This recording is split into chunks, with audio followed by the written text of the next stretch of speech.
One of the most iconic images to come out of the Second World War was the photograph taken of Major General Erwin Rommel standing beside the harbour of St Valery-en-Caux on the morning of the 12th of June 1940. On Rommel's left is Major General Victor Fortune, who has just surrendered his division, the 51st Highland Division.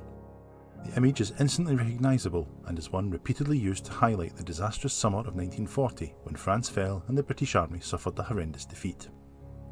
Rommel was a keen photographer, and this image was taken by one of his aides using Rommel's own camera.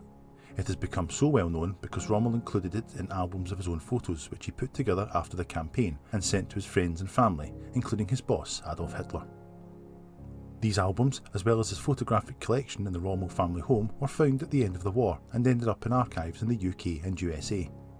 A few of the photographs have been published in books and magazines from those archives ever since. There were several German photographers in St Valery that June morning, including Rommel himself, and several other images survive in the public domain which can give us a more nuanced look at the day of the surrender. In this video we're going to look at some of those photos and zoom into some details we can see if we look closely and provide some extra information on the events of that day in 1940. This photo was taken on the D68 road where the immobilised trucks of 2-3 Regiment Royal Engineers were abandoned as traffic backed up from the town on the night before when they thought they were being evacuated. Very little has changed in the last 80 years, as you can see from this comparison. The shot was taken near where the roads from Cailleville and Manneville-les-Plonges met, the row of poplar trees on the left of the D20, the route from the southern flank of the St Valery pocket to the harbour. Trees still line the road into town. A photograph taken by a German soldier on the eastern flank shows the town of St Valery on fire and demonstrates clearly how the German guns on the cliffs dominated the harbour and made it impossible to get ships inshore. Rommel's own images taken during the morning include this shot of the swing bridge. The bridge was destroyed during the fighting, but it has been replaced in the same location. Here we can see Rommel's shot with debris strewn about and can compare it to a Google image today. Before Rommel could go sightseeing, he had the small matter of taking the surrender of the Allied forces in the town. First to surrender was Lieutenant General Marshal Eyler, commander of the French 9th Corps. As the most senior Allied general in Upper Normandy, Eyler negotiated with Rommel at the harbour and surrendered before Victor Fortune was aware that it was all over. Posterity records that this particular conversation was held in Eyler's broken German, where he insisted there would have been no capitulation if the French had had more ammunition. Later photographs from the day show the negotiations being done through interpreters. This image is from earlier in the morning of the 12th. Rommel is still in his greatcoat, and you can see the sling for his camera over his shoulder. The next image is of Victor Fortune arriving at the harbour soon after 10:30. He has just arrived and is still wearing his belt and sidearm. With him was his Chief of Staff, Colonel Harry Swinburne. The tension is palpable in this photograph, which was taken mid-morning while sporadic fighting was still going around the perimeter of the town. This image was taken around the same time. A poor lieutenant is getting a sharp dose of reality. In a clearer version of this photograph, you can make out a cross on his arm. In 1939, for security reasons, insignia were removed from British uniforms, but in France, the 51st introduced an unofficial basic system of coloured crosses. This looks like the purple and green of divisional headquarters.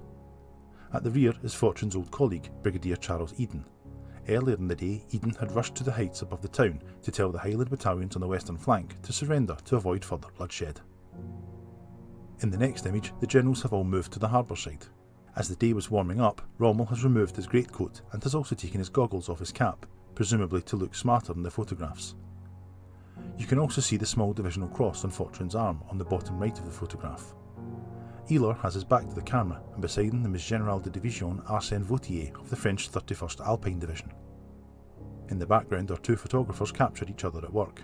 This photograph was taken on Rommel's own camera. This image is similar, but the cast of characters around the main event has increased. Fortune is still here, but is standing back now. Behind him, looking at the camera, is one of Rommel's aides-de-camp during the campaign, Lieutenant Karl Hanke. The German colonel in the peaked cap is Rommel's Chief of Staff, Otto Heidekemper. He has pushed through and Fortune has stepped back. This image, more than others, shows the reality of St Valery. Eyler is leading the negotiations. It was a French corps and the 51st were a key part, but Fortune was the junior partner. Please take note of the stack of iron panels in the background. They will reappear from another angle in a later photograph. This is the final image from surrender negotiations. A large number are making sure they are in the photo. Among those present now is Colonel Georg von Bismarck, who was killed in action in 1942 while commanding one of Rommel's Afrika Korps divisions. An unexpected addition was a Luftwaffe pilot who had crashed earlier that day and been captured, liberated, and was now witness to this extraordinary event.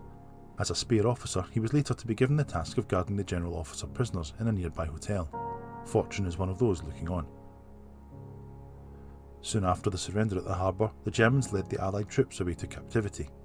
These are French and British troops returning along the beach to the town to surrender after the ships had all left, and this highlights just how high the cliffs are at St Valery.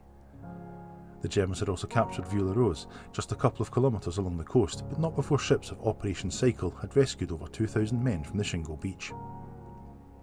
Some vessels from the operation did not get back to England. The Zeron was an armed cargo vessel which ran aground during the evacuation, and its crew and would-be evacuees were captured. It can be seen in this photograph. In this shot, the French POWs seem happy, perhaps relieved that the retreating and fighting is at an end. The photo was taken a little further east of Vieux-la-Rose, and it is near to where the Zeron's 10cm cannons were placed after being rescued from the wreck in 1995 and mounted ashore as a memorial to the fighting in 1940. Further back and nearer the beach at Vieux-la-Rose, a young Cameron's officer, Captain Derek Lang, is amongst the men who reached the beach too late and are climbing the hill in this next photo. This image is sometimes erroneously captioned as being at Dunkirk, which is in fact nearly 250 kilometres away. You can again see the Zerons, and its remains can still be seen at low tide to this day. Derek Lang escaped captivity and returned to help liberate St Valery in September 1944 along with the rest of the reborn 51st Division. He commanded 5th Battalion Cameron Highlanders, and his pipers played in the town on the day of its liberation. Lang took command of the 51st Division in the 1960s, and after retiring from the army he wrote of his wartime escapades and became a regular and popular visitor to the Pas de Caux until his death in 2001. The path where he was immortalised has been renamed in his honour, and a stone at the cemetery in St Valery records the esteem in which he was held and his honorary citizenship of the commune. Back at the harbour, Rommel talks to Eyler. This photograph was taken just along the road from the famous one taken with Fortune, but Eyler's photo, like the man himself, has been overshadowed by his junior partner's image. The building behind them still survives, overlooking the harbour. This next photograph was taken around the same time. The French prisoners of war had been cropped out of the last image, but now they can be seen lining the wall while Rommel converses with one of his monocled officers. A French colonel is in the forage cap, with a major beside him and a lieutenant behind wearing their kepis. An officer from one of the light cavalry divisions stands at the rear in a special helmet for motorised units. The large building in the background is the Hotel de la Paix, which has now been replaced with the modern town hall. Most British books about 1940 cover the surrender and point out that Rommel had asked Fortune to lunch with him. Fortune declined, choosing to stay with Eden and Swinburne. It was probably the correct decision. From this image we see it was hardly silver service. The iron panels we saw in an earlier image have been used as a convenient and uncomfortable dining table. All the German officers from the surrender negotiations have joined the leader for some soup. As befits a famous photograph, it has of course been colorised badly. This version actually graced Bill Innes's book on St Valery. From a comparison to a modern image, we can see that they are standing next to the road while British and French troops rest in the background after the exhausting retreat and battles of the previous days. In his diary for that day, Rommel was particularly pleased about capturing the 51st, and you can see why this image ended up in his photograph album. You can stand on the very spot yourself, between the road and the outside seating area for a seafood restaurant. Thank you for watching. We hope you enjoyed this video. If you'd like to see more like this, please let us know in the comments below, and be sure to subscribe so you don't miss out on our future videos.